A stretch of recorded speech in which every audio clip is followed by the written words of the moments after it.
Salut tout le monde, bienvenue à l'Insolente Linguiste vous tient compagnie durant l'isolement.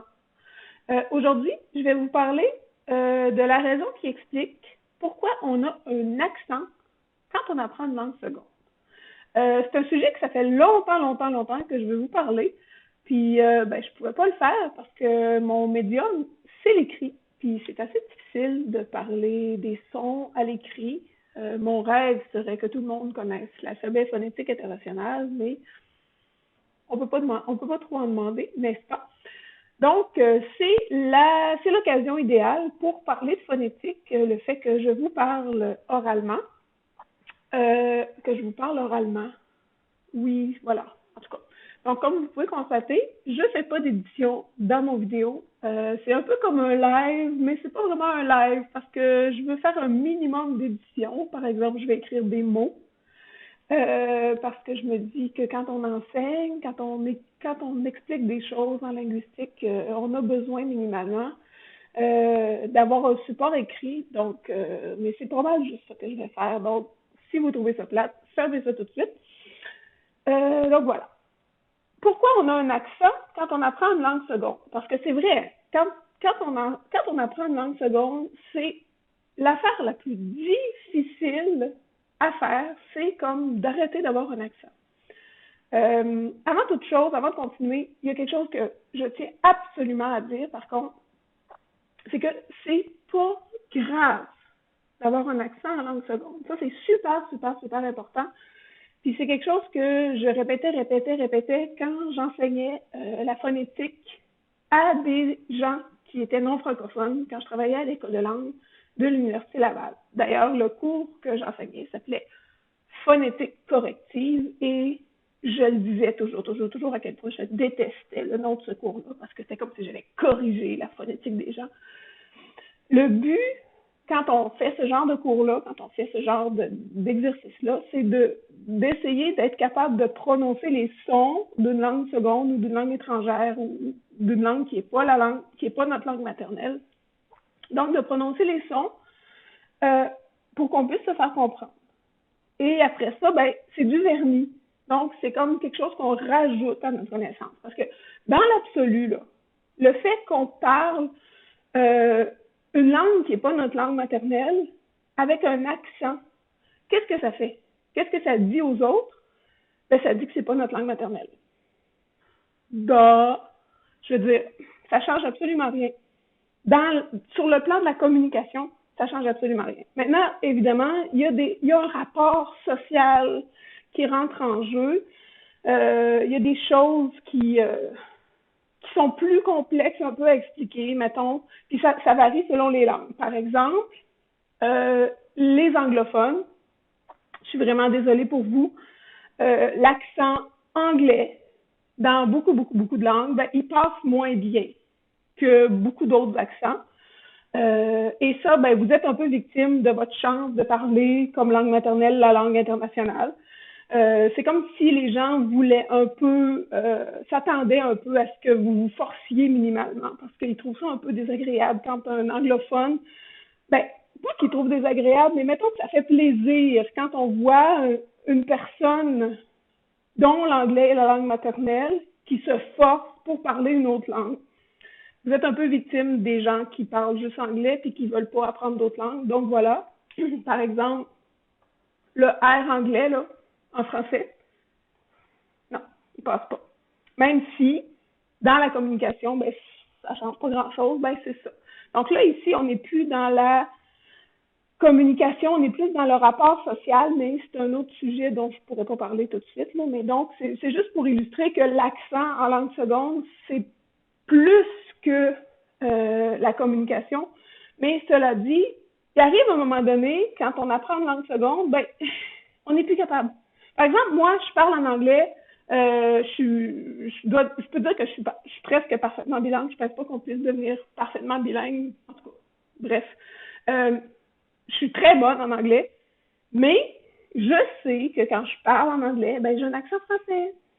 Puis, Honnêtement, je vais vous l'avouer que des fois, je trouve ça tannant d'avoir un accent français parce que je suis comme méta-consciente de tout ce qui se passe parce qu'étant donné que j'ai tout étudié ça, ben, c'est un petit peu dur apprendre des langues secondes quand on est linguiste parce qu'on a comme trop de processus qui entrent en ligne de compte. Mais en tout cas, bref, tout ça pour dire qu'arrive un moment donné, quand on apprend une langue, ben, on atteint un plateau. Et ce plateau-là, ben, ça s'appelle la fossilisation en passant. Quand on dépasse pas le plateau dans notre cerveau, on n'est pas capable de le dépasser, ben, c'est normal, puis ça arrive, puis c'est normal, puis c'est ça. Donc, mais pourquoi on a un accent, donc, quand on apprend une langue seconde, puis ce, ce phénomène-là, il est super intéressant pour moi actuellement parce que je vais pouvoir comme rentrer dans certains détails de la phonétique, de la phonologie, de toutes sortes de choses. Donc, je vais pouvoir vous montrer certaines choses de linguistique. Donc, je me permets de vous faire un petit cours de linguistique en même temps. Donc, voilà. On commence à la base. Quand on apprend notre langue maternelle. Vous avez déjà sûrement, pas mal tout le monde, été témoin d'un enfant qui apprend à parler. C'est génial. Un enfant qui apprend à parler, moi, je veux dire, quand ma fille apprend à parler, je capotais, là. Vous imaginez une linguiste qui constate que sa fille apprend à parler. Je veux dire, honnêtement, actuellement, je suis un peu déçue de ne pas tout avoir noté. Je pensais que j'allais tout m'en rappeler, mais je ne m'en rappelle pas tout, évidemment. Donc, conseil, notez-les, les affaires que vos enfants font, là. Vous allez trouver ça merveilleux quand vous allez trouver ça. Vous allez tomber là-dessus quand vous êtes plus vieux, là. Mais bon, fermons la parenthèse. Faut que j'arrête d'ouvrir des parenthèses. C'est une vidéo, c'est pas un cours. Anne-Marie, calme-toi. OK. Donc, un enfant qui apprend à parler, d'abord, il se fait dans sa tête un système à mesure qu'il entend les gens parler sa langue maternelle. Donc, ce qu'il faut comprendre, évidemment, ça va de soi, mais on doit le dire pareil. Ce qu'il faut comprendre, c'est que tous les enfants humains sont capables de faire tous les sons humains. Donc, c'est pas parce qu'on est né en Chine ou qu'on est né au Pérou ou qu'on est né en Italie qu'on a une capacité articulatoire particulière. Ça n'a pas rapport. C'est parce que quand on est mis en contact avec certains systèmes d'une langue, en étant enfant, ben, notre cerveau et notre manière d'apprendre ben, se développe avec cette langue-là. Donc, la manière dont ça se passe, c'est que, bon, il y a eu beaucoup d'études qui sont faites là-dessus et, en fait, on ne sait pas vraiment comment un enfant apprend sa langue maternelle et, en gros, c'est le but de la linguistique. Si on le savait, ben, il y aurait beaucoup de choses en linguistique qu'on n'aurait plus besoin de faire, sur lesquelles on n'aurait plus besoin de faire de recherche. Mais ce qu'on sait, par exemple, c'est qu'un enfant qui grandit dans une famille francophone, par rapport à un enfant, mettons, qui grandit dans une famille anglophone, on va prendre les deux langues du Québec, là, ben, il va pas faire les babillements de la même manière. Il va pas pratiquer les mêmes sons parce que les enfants qui font ça quand ils sont bébés, faut pas penser qu'ils disent des niaiseries, là. Ils travaillent. Les enfants travaillent tout le temps. Donc, ils pratiquent les sons. Puis là, tout à coup, ils lâchent 2-3 sons, puis les adultes autour d'eux réagissent, puis ça veut dire quelque chose. Donc, tranquillement, ça fait ça. Puis, ce qui se passe, c'est que quand tu apprends ta langue maternelle, il se fait dans ta tête un espèce de système où on classe les sons qui ont un sens, qui produit, quand on additionne les sons ensemble, ça produit un sens. Donc, on génère en quelque sorte un système qui fait que il y a certains sons qui permettent de produire des mots.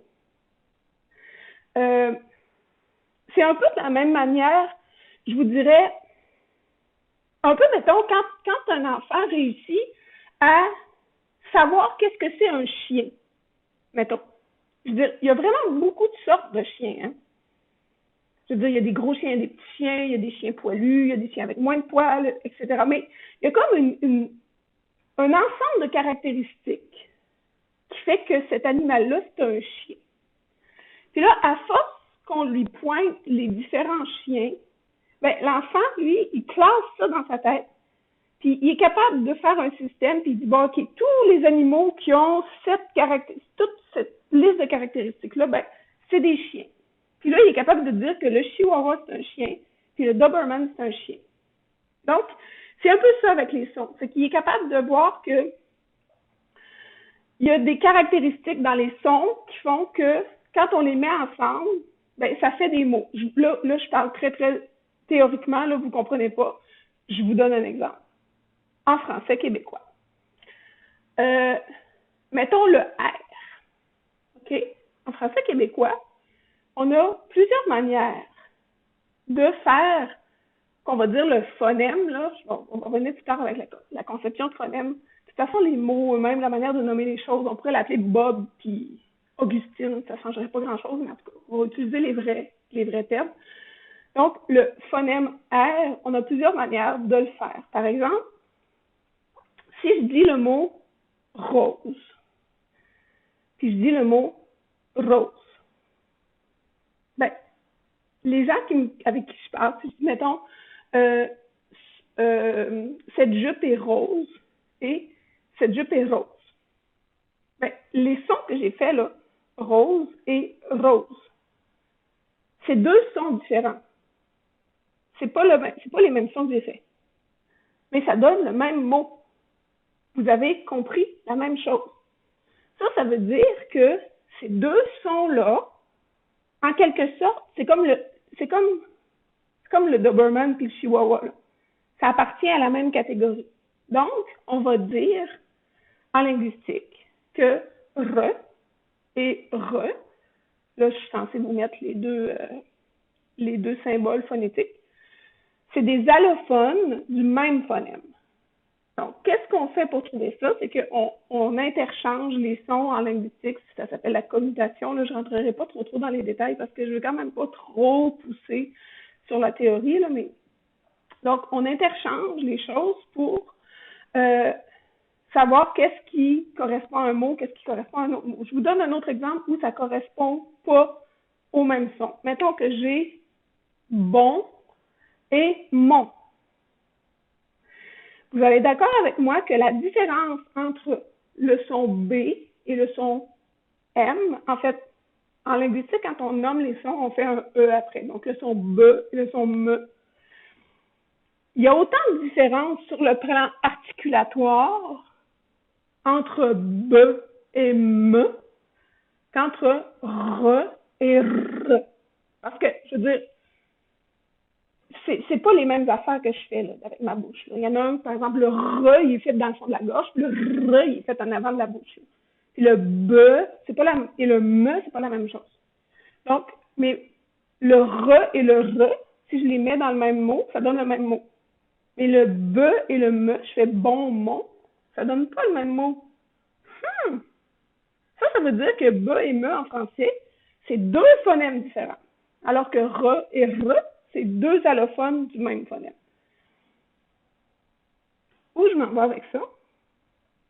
C'est pour vous expliquer que une langue, ça a un système de phonèmes pour lesquels il y a différents allophones qu'on peut prononcer. Puis là, vous allez me dire, mais où est-ce que ça va? C'est trop théorique. Ah non! Peut-être pas, remarque, là, peut-être qu'il y en a qui ont tout compris, mais je sais qu'il y en a parmi vous qui n'ont pas tout compris.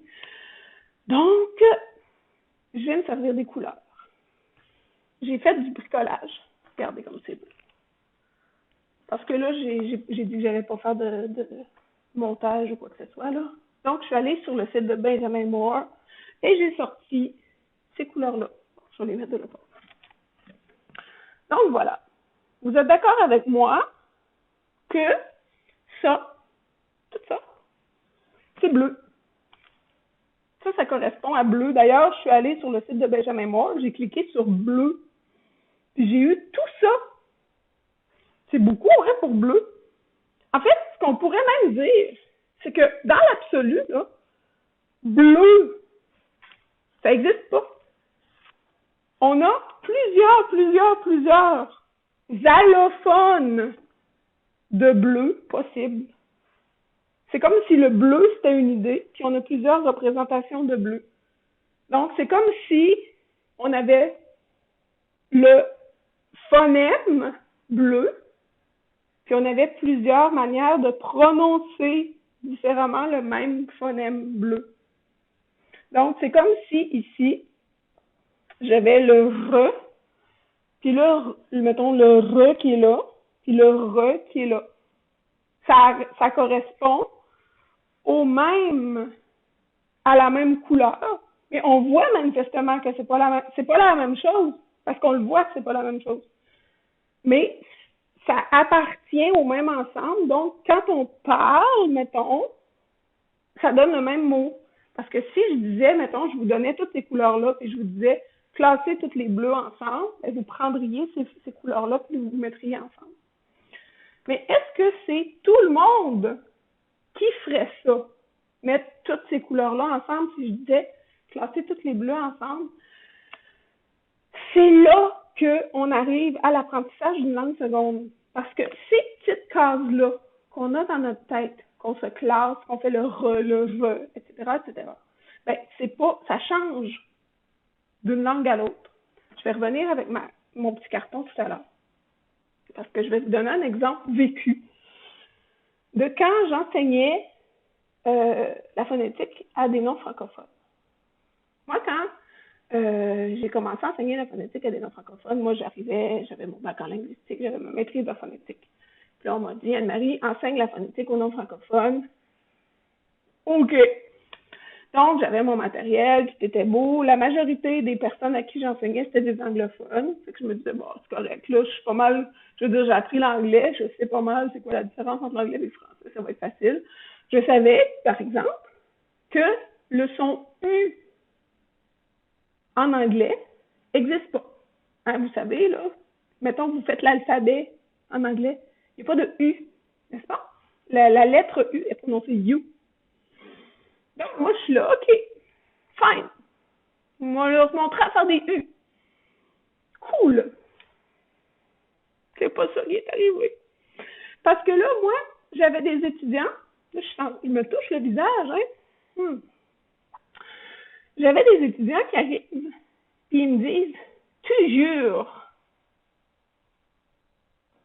What? Ils disaient pas toujours. Ils disaient, tu jures, avec un U. Là, moi, j'étais là, non, mais parce que vous n'êtes pas censé faire ça, là, la gang, là. Vous n'êtes pas censé avoir des U. C'est quoi, là, vous faites des U? Non! Là, je me suis mis à réfléchir, OK, non. C'est pas que, en anglais, il n'y a pas de U. C'est qu'en anglais, il n'y a pas de différence entre le OU et le U. Donc, peu importe ce que je fais, ça donne la même affaire. C'est la même chose qu'entre le re et le re. Écoutez bien, mettons que je dis What do you know? J'ai pas fait OU, là. J'ai fait un U. What do you know? What do you know? J'ai fait un beau U super en avant comme mon U normal de francophone. Puis j'ai déjà fait le test avec des anglophones sans leur dire, puis il n'y a personne, tout le monde a compris en fait. Il n'y a personne qui a pas compris. Ça, ce que ça veut dire, là, c'est que, mettons qu'on fait une image, là, mettons qu'on divise la tête d'un anglophone, ben, et la tête d'un francophone. Là où il y a le U et le OU, en français, on a comme deux petites boîtes. Alors qu'en anglais, il y a juste une boîte. Et là, les anglophones garochent les deux sons U-OU tout en même temps. Et nous, en français, étant donné qu'on a les deux sons U et OU, ben, on a deux boîtes différentes. C'est pour ça que quand les francophones parlent anglais, on fait le OU très, très facilement. Mais les anglophones, eux, ce qu'il faut qu'ils fassent, c'est qu'ils prennent leur boîte où il y a n'importe quoi dedans, des U, des OU, whatever, puis qu'il faut qu'ils créent une nouvelle case dedans pour séparer les U des OU. Puis c'est là que c'est difficile, parce que ils n'ont pas appris à faire la différence entre les deux. Donc, Il y a certaines personnes, selon la région d'où ils viennent, ils font un U. Quand ils prononcent le phonème OU, mettons qu'ils prononcent, mettons que dans une région, là, en anglais, le phonème OU, il est comme ça. Puis dans une autre région, le phonème OU, il est comme ça.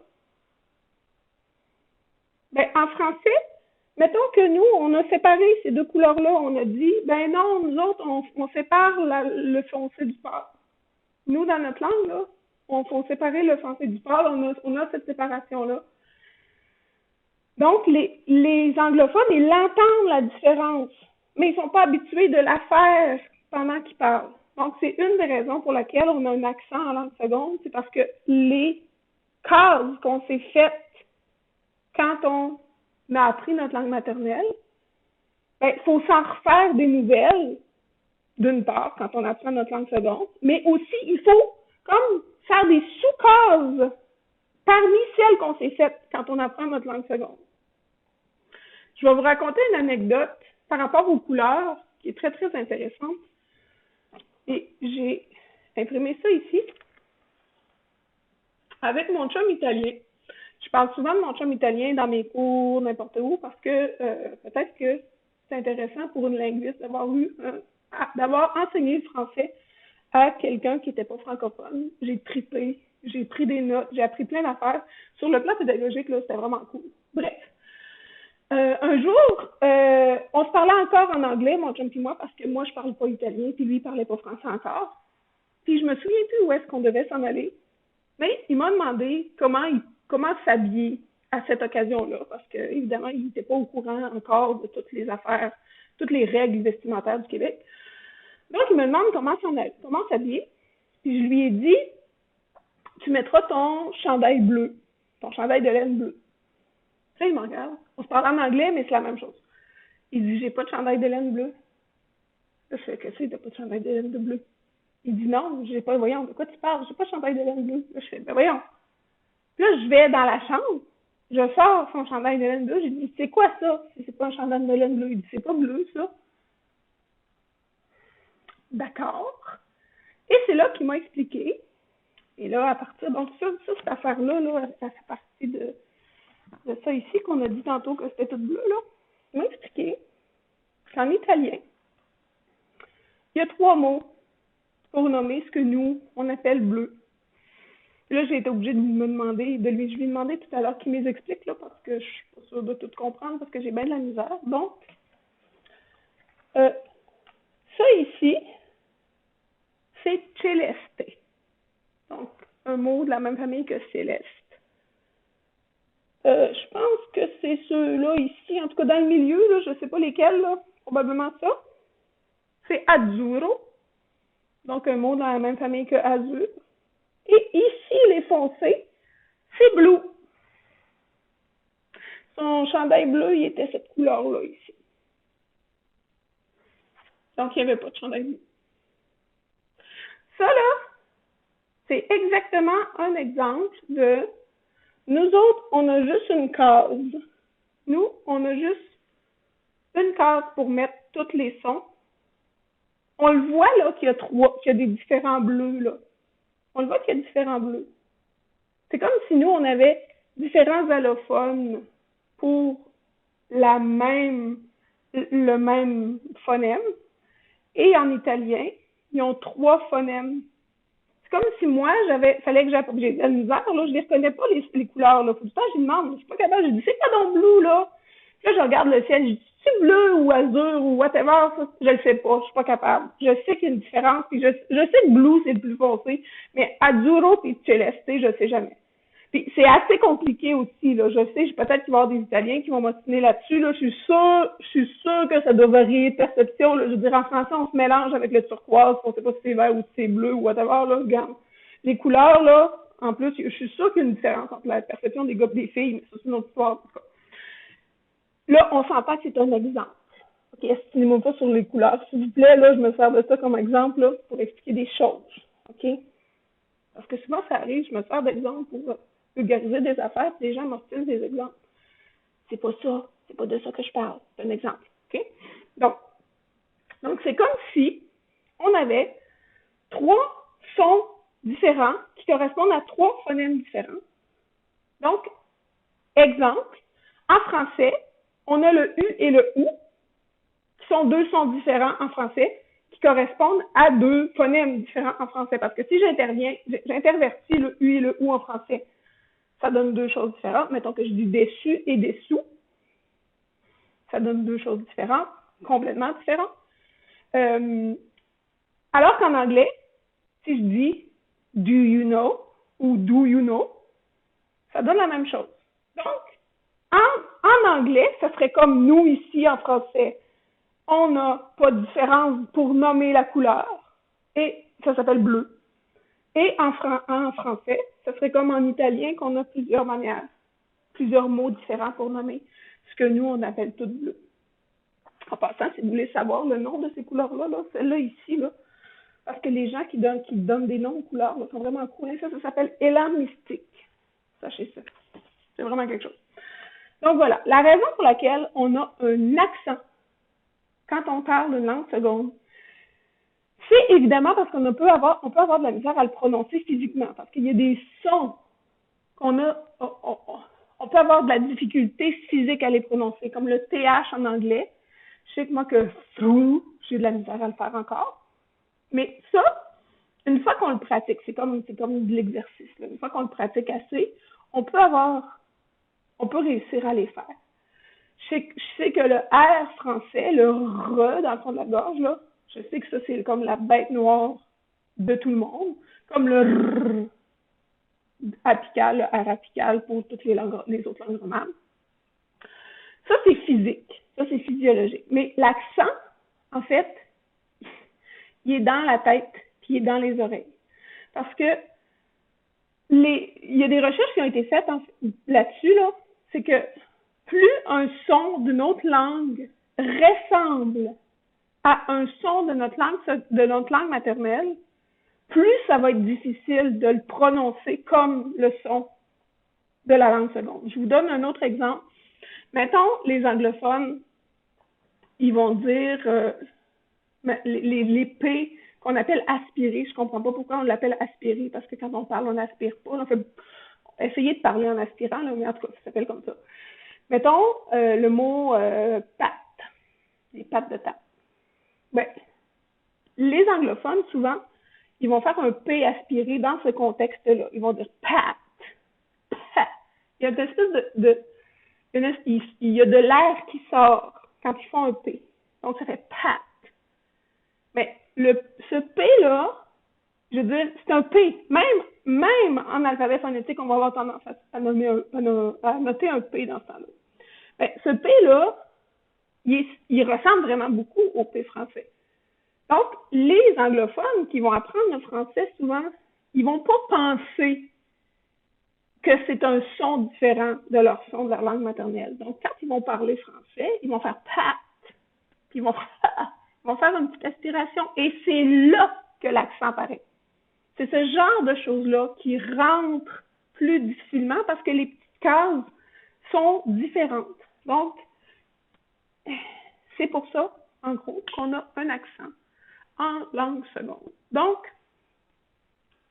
j'espère que j'ai pas été trop mélangeante et j'espère que vous avez apprécié cette vidéo. Cette vidéo, je suis toute mêlée. Je sais pas. On ne sait plus.